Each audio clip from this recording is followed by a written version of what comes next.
I am the true vine, my Father is the gardener. He cuts off every branch in me that bears no fruit, while every branch that does bear fruit, he prunes so it'll be even more fruitful. You are already clean because of the words I've spoken to you. Now remain in me, and my words will remain in you. No branch can bear fruit by itself. It must remain in the vine. Neither can you bear fruit unless you remain in me. Those are Jesus' words from John chapter 15, verses 1 to 4. And welcome to my weekly video log, More Real. And we're just starting a gardening series called Deep Dirt, Spiritual Lessons from the Garden.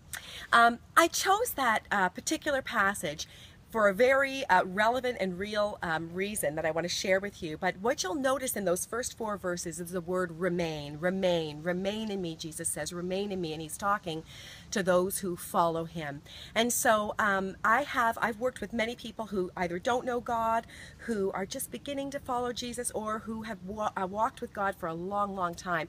And in any case, regardless of where you are, one of the things, or 2 things that are so critical if you want to walk with God, 2 basic things are read your Bible and pray. And I have people saying to me, I'm not hearing from God. I'm not, this walking with God thing isn't going so well for me. And the first question I'm going to ask them is, how are you doing with remaining in God? How are you doing with reading your Bible and praying? And so I wanted to share an idea with you that I did years ago. Think about, to help you with reading your Bible and praying, think about where you spend your time. And so the reason I started with John chapter 15 with you is because I love to be in the garden. This time of year for me is such a great time. I love to garden. We have lots of gardens around our property, and I used to spend a lot more time working in them. But unfortunately, I don't have as much time to do that, but I still love to be out here.